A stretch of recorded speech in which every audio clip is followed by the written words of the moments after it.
नमस्कार दोस्तों। आज मैं आपसे बात करने जा रहा हूँ सेल्फ स्टडी के लिए कौन कौन सी किताबें हमारे लिए बहुत ज़रूरी हैं और उनके सही लेवल क्या है। बिल्कुल सही सुना आपने। मैं यहाँ आपसे उनके लेवल्स की बात कर रहा हूँ क्योंकि कई बार हम इंटरनेट पर देखकर या किसी से पूछकर किताबें खरीद लाते हैं और हमारे मन में ये रहता है कि हम जल्दी से जल्दी रेफरेंस बुक को पढ़ें और यूपीएससी का एग्ज़ाम क्रैक करें, और हम अपनी सीखने की प्रक्रिया से बिल्कुल दूर हो जाते हैं। जैसे फॉर एग्जांपल मैं अगर बात करूं, अगर आप बिगिनर हैं और अभी अभी आप तैयारी में उतरे हैं और पॉलिटी के लिए आपने इंटरनेट पे देख के डीडी बसु को ख़रीद लिया। अब डीडी बसु में अगर बात करते हैं तो आचार्य डीडी बसु की जो उपाधियां हैं, जो डिग्रीज़ हैं, वो बहुत ही विहंगम है, बहुत ही ज़्यादा हैं। और जब वो किताब की लैंग्वेज आप पढ़ना शुरू कर देते हैं और आप बिगिनर हैं, आपका बेस नहीं, तो आप परेशान होना शुरू हो जाते हैं। फिर आपको लगता है कि शायद आपकी तैयारी में ही कोई गलती है जो आप इसे नहीं पढ़ पा रहे हैं। एक्चुअली में आपके अंदर कोई कमी नहीं है, आपकी जो पढ़ने की प्रक्रिया है वही केवल जो है वो दिक्कत कर रही है। यानी अब मैंने यहाँ पर क्या किया है, आपकी सीखने की प्रक्रिया के अनुरूप मैंने 2 लेवल्स में बुक के बारे में बात करनी शुरू की है, जिसके बेसिस पे आप सीखते जाएंगे। याद रखिएगा, सीखना एक ग्रेजुअल प्रोसेस होता है। अगर आपको किसी मकान की तीसरी मंजिल पर जाना है या आपको 10वीं मंजिल पर जाना है, सेम प्रक्रिया होगी। आप पहली सीढ़ी से शुरू करेंगे और धीरे धीरे आगे बढ़ते जाएंगे। अगर आपने जल्दबाजी की या शॉर्टकट मारा तो आपको चोट लगने की बहुत संभावना रहेगी। यहाँ पर भी वही प्रक्रिया काम करती है, जहाँ पर आप अगर किसी विषय पर अपनी महारत हासिल करना चाहते हैं तो आपको स्टेप बाय स्टेप आगे जाना पड़ेगा। चलिए अब हम विषय के बारे में बात करते हैं। For example polity. तो पॉलिटी एक बहुत ही डायनेमिक सब्जेक्ट है जिसका विस्तार बहुत ज़्यादा है। अगर मैं पॉलिटी लेवल 1 की बुक की बात करूं तो लेवल 1 में आप सबसे पहले एनसीईआरटी फोकस करेंगे, खासतौर पे नई एनसीईआरटी। और अगर आप एनसीईआरटी नहीं पा सकते हैं तो इसका दूसरा विकल्प है सुभाष कश्यप की बुक, जो कि 2 पार्ट में आती है, हमारा संविधान, our constitution and our parliament, हमारी संसद। आप एनसीईआरटी या सुभाष कश्यप में से जो भी आपको ईजिली अवेलेबल हो उसको आप ले सकते हैं। ये किताबें बहुत ही बातचीत की भाषा में लिखी गई हैं और लेमैन यानी कि बिगिनर के जो सोच है, उसकी जो समझ है, उसके हिसाब से इस किताब को डिज़ाइन किया गया है। यानी ये आपको आपके विषय से परिचित कराती है और आप धीरे धीरे अपना एक बेस डेवलप करते हैं। जब आपका लेवल 1 कंप्लीट हो जाए, जो भी आपके पढ़ने की गति है, जो आपके सीखने की गति है, इसमें आप किसी और के हिसाब से मत करिएगा कि मुझे 10 दिन में ये सीख लेना है या 15 दिन में सीख लेना है। याद करिएगा, जब आपने साइकिल चलाना सीखा होगा तो आपने एक लंबे समय तक जो है वो आपको पहली बार बैलेंस बनाने में बहुत ज़्यादा टाइम लगा, और जब आप साइकिल में पारंगत हो गए तो दूर तक ट्रैवलिंग करना भी आपके लिए बहुत आसान हो जाता है। तो सीखने की स्टार्टिंग में हमें धैर्य रखना पड़ता है, हमें वो बैलेंस बनाना पड़ता है, तब जाकर हम सीख पाते हैं। अब हम लेवल 2 की बारे में बात करेंगे। तो पॉलिटी के लेवल 2 में हमारे पास जो सबसे इंपॉर्टेंट बुक होती है उसको हम लोग लक्ष्मीकांत कहते हैं, जो कि पूरे देश में फेमस है।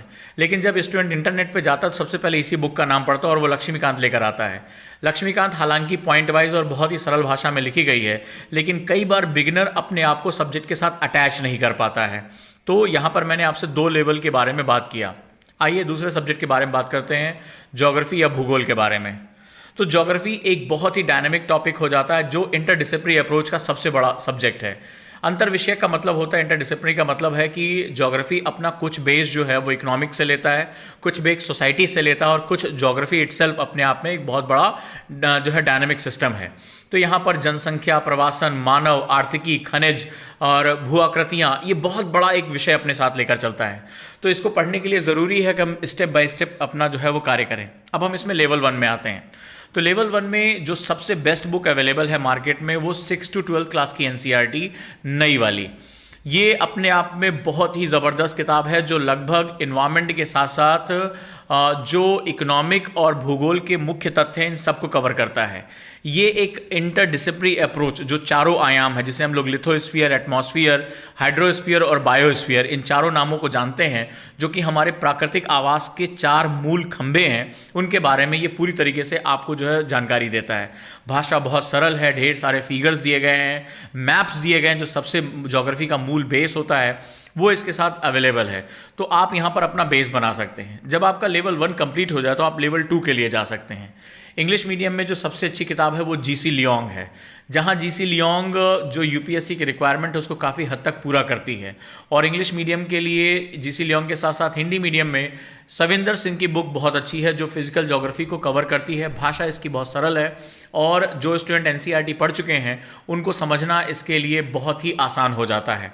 इसके साथ साथ इसका दूसरा हिस्सा आता है भारत का भूगोल। चूंकि हमारा रीजन इंडिया है तो यहाँ से बहुत से क्वेश्चन पूछे जाते हैं, तो भारत के भूगोल को पढ़ने के लिए हिंदी और इंग्लिश दोनों में माजिद हुसैन सर की बुक हमारा ये काफ़ी काम कर देती है। बाकी एक बहुत बड़ा पार्ट न्यूज़पेपर और मैगजीन से कवर होता है, तो माजिद हुसैन की बुक को आप पढ़ सकते हैं लेवल 2 में। आइए हम तीसरे हिस्से के बारे में बात करते हैं। तीसरे हिस्से में हिस्ट्री है, इतिहास। सबसे बड़ा सिलेबस हिस्ट्री का अवेलेबल है और इसमें लेवल 1, जिसे लेवल 1 में आप एनसीईआरटी नई 6 to 12 ये आपको पढ़ना पड़ेगा, क्योंकि जो एनसीईआरटी का सेगमेंट है वो काफ़ी बातचीत करती हुई भाषा में है और काफ़ी हिस्से कवर करता है। एक्चुअली हिस्ट्री का सिलेबस सबसे बड़ा है, जिसमें world history, art and culture, ancient history, medieval, modern, ये 5 सेगमेंट हमें जो है वो कवर करने होते हैं। तो लेवल 1 में एनसीईआरटी ख़त्म करने के बाद आप लेवल 2 में आते हैं। लेवल 2 में आप इसके सेक्शन वाइज पढ़ाई करते हैं। जैसे मॉडर्न इंडिया यानी आधुनिक भारत की बात करें तो यहाँ पर विपिन चंद्रा की बुक बहुत अच्छी है, या हाल ही के दिनों में एक नई किताब जो है वो अपना पैर जमा रही है, जिसको हम लोग शेखर बंदोपाध्याय की बुक कहते हैं। शेखर बंदोपाध्याय की बुक का नाम है प्लासी से विभाजन तक, यानी फ्रॉम प्लासी टू पार्टीशन। तो वहाँ पर ब्रिटिश राज्य के बारे में बहुत ही अच्छे तरीके से समझाया गया। तो या तो विपिन चंद्रा या शेखर बंदोपाध्याय, इन दोनों बुक्स में से कोई भी आप एक बुक ले सकते हैं। दूसरा, प्राचीन भारत यानी एंशिएंट हिस्ट्री की बात करें तो झा श्रीमाली की बुक लंबे समय से ये निर्विवादित one of the best book मानी जाती है, झा श्रीमाली। मेडाइवल की बात करें तो मेडाइवल में आप सतीश चंद्रा की बुक आप ले सकते हैं। सतीश चंद्रा जो सल्तनत काल और मुगल काल दोनों के बारे में बात करता है, तो मध्यकालीन भारत के लिए हिंदी और इंग्लिश में ये किताब बहुत अच्छी है। इसके साथ साथ एक बड़ा इंपॉर्टेंट सेगमेंट होता है, वो है नितिन सिंघानिया। नितिन सिंघानिया की बुक आर्ट एंड कल्चर को काफ़ी अच्छे तरीके से प्रस्तुत करती है और ये जो हिंदी और इंग्लिश दोनों में अवेलेबल है। अब रही बात वर्ड हिस्ट्री पढ़ने के लिए, तो वर्ड हिस्ट्री में जो आधे से ज़्यादा बेस है वो हमें मिल जाता है जहाँ पर हम वर्ड हिस्ट्री का जो है अध्ययन करते हैं जब एनसीईआरटीज़ पढ़ते हैं। इसके साथ साथ जैन और माथुर के कुछ सिलेबस के अकॉर्डिंग जो खंड है उसका भी आप अध्ययन कर सकते हैं। आइए हम आगे चलते हैं और अर्थव्यवस्था यानी इकोनॉमी के बारे में बात करते हैं। इकोनॉमी में भी इकोनॉमी बहुत ही डायनामिक सब्जेक्ट है। एक्चुअली इकोनॉमी के साथ एक बहुत ही एक दिक्कत ये आती है कि इकोनॉमी एक ऐसा सब्जेक्ट है जहां चूज़ करने के लिए हमें सही और गलत नहीं होता, यानी ब्लैक एंड वाइट के बीच में चॉइस नहीं करनी पड़ती है। जो इसमें चुनाव होता है वो ब्लैक और ग्रे के बीच में होता है, यानी वहाँ पर बहुत मुश्किल होता है कि कौन सी नीतियाँ किस हिस्से को बात करेंगी। फॉर एग्जाम्पल, जो चुनौती आती है, आप जानते हैं कि रोज़गार बढ़ाना किसी भी इकोनॉमी का सबसे पहला काम होता है, क्योंकि रोज़गार जो होता है वो आय के वितरण का साधन होता है। That is the basic means of distribution of income. लेकिन रोज़गार बढ़ाने के लिए मुझे अपने ऑटोमोबाइल उद्योग, कंस्ट्रक्शंस, विनिर्माण, इनको बढ़ाना पड़ेगा और इसकी कीमत चुकानी पड़ेगी हमारे पर्यावरण को, नदियों को, हमारे जलाशयों को। सवाल है कि हमें चुनना क्या है, हमें अपनी इकोनॉमिक मॉडल को किस तरह लेकर जाना है। हमें रोज़गार चुनना है या हमें प्रकृति चुननी है, और हमारा आज का इकोनॉमिक मॉडल ये एक साथ लेकर नहीं चल सकता। तो ऐसी कंडीशन में जो लेवल 1 है वो आपकी बेसिक अंडरस्टैंडिंग के लिए बहुत अच्छा रहेगा। यहाँ पर एनसीईआरटी की बुक्स उतना ज़्यादा हेल्प नहीं करती हैं। यहाँ इसके लिए मैंने एक बुक ढूंढी है, ईश्वर ढींगरा। ईश्वर ढींगरा की जो बुक्स हैं वो बेसिकली मैक्रो इकोनॉमिक्स यानी समष्टि अर्थशास्त्र और डेवलपमेंटल इकोनॉमिक्स यानी कि विकास परक अर्थशास्त्र, इन दोनों भागों में ये इसको काफ़ी जो है पॉइंट वाइज, और इसकी लैंग्वेज बहुत ईजी है। ये हिंदी और इंग्लिश दोनों में आप इसको पढ़ सकते हैं। जब आपका लेवल 1 आपको भारतीय अर्थव्यवस्था के बारे में, भारतीय अर्थव्यवस्था के मूल सिद्धांतों के बारे में जब कुछ पता चल जाए, तो आप लेवल 2 में एंट्री करते हैं। लेवल 2 में आपको रमेश सिंह, बहुत ही मैग्रा हिल पर एक बहुत ही फेमस बुक है, साथ ही साथ उसके साथ एक गवर्नमेंट ऑफ इंडिया का डॉक्यूमेंट आता है, इकोनॉमिक सर्वे यानी आर्थिक सर्वेक्षण। इन दोनों को मिक्स करके आपको पढ़ना पड़ेगा, क्योंकि इकलौते रमेश सिंह जो है वो इकोनॉमिक की वो नीड पूरी नहीं कर पाएंगे, और आर्थिक सर्वेक्षण जो है वो बहुत ही महत्वपूर्ण हो जाता है। ये बहुत इंपॉर्टेंट डॉक्यूमेंट है, और हमारी जो फैकल्टीज़ हैं वो इकोनॉमिक सर्वे की क्लासेस को कंडक्ट कर रही हैं।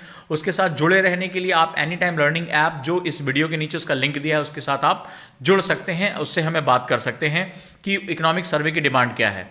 चूँकि ये बहुत ही कंप्रीहेंसिव डॉक्यूमेंट है और बहुत ही डिटेल्ड डॉक्यूमेंट है, तो इसका आप हिस्सा बन सकते हैं। आइए आगे चलते हैं और हम बात करते हैं साइंस एंड टेक की। साइंस एंड टेक में बहुत डायलेमा है। साइंस एंड टेक में एक बड़ा पोर्शन बेसिक साइंस का है और एक पोर्शन टेक्नोलॉजी का है। लेकिन यूपीएससी का जो ओरिएंटेशन पिछले कुछ समय से आया है वो टेक की तरफ बहुत ज़्यादा है, यानी कि वो जो तकनीकी बदल रही है वो ओरिएंटेशन उसके साथ जुड़ जाता है। बेसिक साइंस की जानकारी के बिना टेक्नोलॉजी की जानकारी करना भी अपने आप में एक बहुत चुनौतीपूर्ण कार्य होगा। तो इसके लिए आप 6 to 10 की जो नई एनसीईआरटी आ रही है 6 to 10, उसको आप अध्ययन कर सकते हैं। वहाँ बेसिक फीचर्स को जो है वो समझ सकते हैं, क्योंकि साइंस एंड टेक का दायरा बहुत बड़ा हो जाता है। आगे चलकर आप देखेंगे कि इन्वायरमेंट एंड इकोलॉजी में एक बहुत बड़ा दायरा वो साइंस एंड टेक का प्रवेश कर जाता है। अब जब आप बेसिक लेवल 1 6 to 10 एनसीईआरटी अध्ययन करेंगे तो उसके बाद एडवांस बुक यानी लेवल 2 की तरफ जाएंगे, और वहाँ पर स्पेक्ट्रम की एक बुक आती है साइंस एंड टेक्नोलॉजी की। स्पेक्ट्रम हिंदी और इंग्लिश में दोनों में आती है। वहाँ पर जो इन्होंने सेगमेंट्स रखे हैं जैसे biotechnology, space technology, nano technology, इसका आप काफ़ी अच्छे से अध्ययन कर सकते हैं। बाकी इसके लिए जो मैगजीन हमें पढ़नी है वो साइंस रिपोर्टर पढ़नी है, जो कि काफ़ी इंपॉर्टेंट एक मैगजीन है। आइए हम आगे चलते हैं और इन्वायरमेंट एंड इकोलॉजी के अध्ययन की बात करते हैं। तो इन्वायरमेंट और इकोलॉजी के अध्ययन करने के लिए इग्नू के 2 पार्ट जो हैं वो बेसिक लेवल पे बहुत इंपॉर्टेंट हैं, आप उसका अध्ययन कर सकते हैं। बाकी इन्वायरमेंट एंड इकोलॉजी के लिए जो सबसे अच्छी वेबसाइट है वो डाउन टू अर्थ है, ये मैगजीन फॉर्म में भी आती है, और उसका अध्ययन करते रहें जब आप एडवांस लेवल पे अपनी पढ़ाई करें। अब आ जाते हैं कुछ कॉन्क्रीट सब्जेक्ट्स पे। कॉन्क्रीट सब्जेक्ट्स में जो सबसे इंपॉर्टेंट सब्जेक्ट है वो है अंतर्राष्ट्रीय संबंध, यानी इंटरनेशनल रिलेशनशिप है। तो अंतर्राष्ट्रीय संबंधों में अगर हम बात करें तो इसमें हमें 2 लेवल पे पढ़ना है, क्योंकि ये सबसे डायनामिक पार्ट होता है।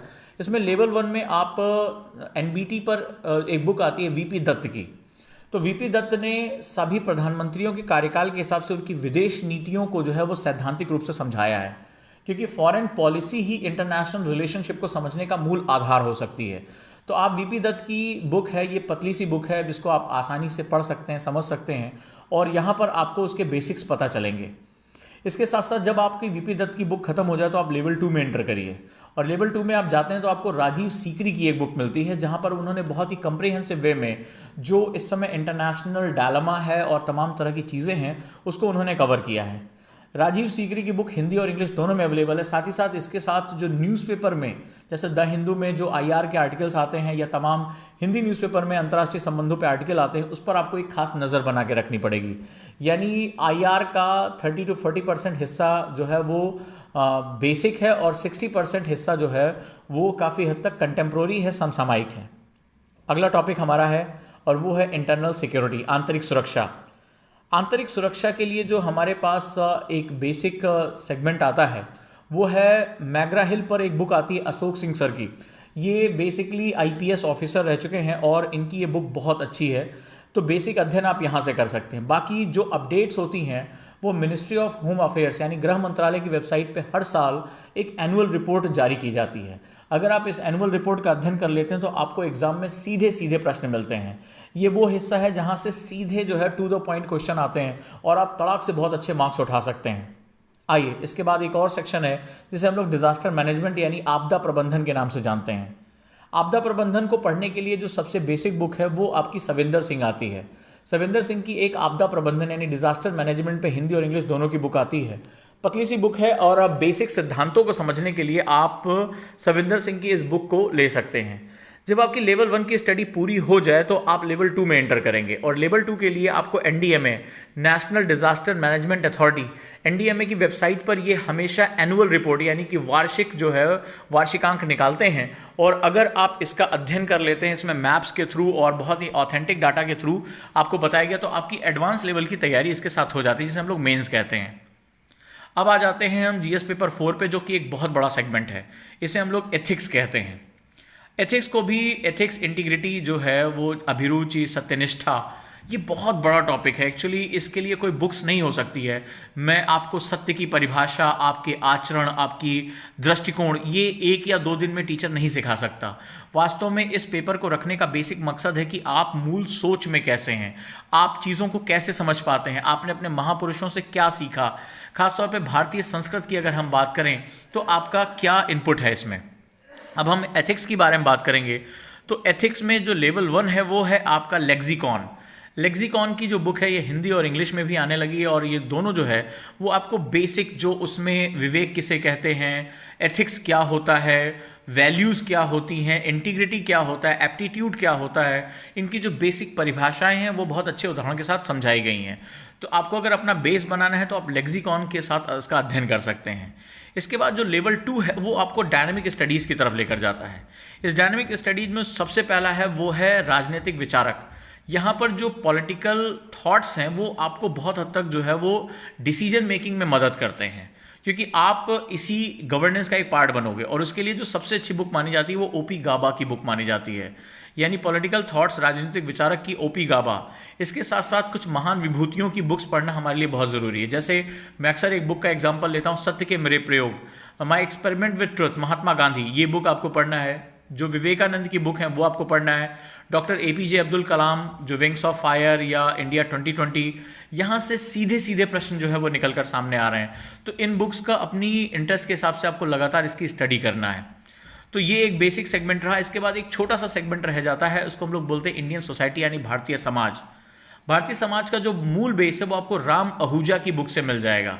राम आहूजा की ये बुक आपको सैद्धांतिक भारतीय समाज और उसकी चुनौतियों के बारे में, उसकी चैलेंजेस के बारे में आपसे बात कर पाएगा। हिंदी और इंग्लिश दोनों में अवेलेबल है।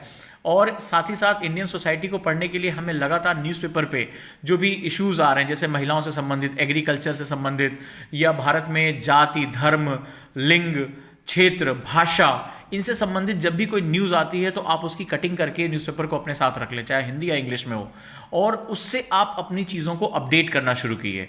तब जाकर आप जो है वो इसका बेस बना पाएंगे। तो मुझे एक उम्मीद है कि जो मैंने आपको लेवल 1 और लेवल 2 के हिसाब से बुक्स बताई हैं आप उसको फॉलो करेंगे। याद रखिएगा, किसी भी महान निर्माण में बहुत अधिक समय लगता है।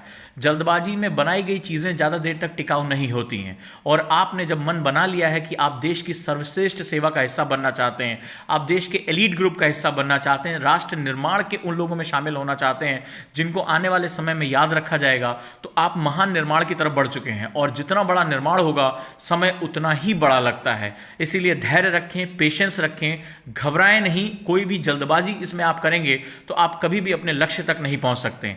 मैं उम्मीद करता हूं कि मेरी इस वीडियो से आपको सहायता हुई होगी।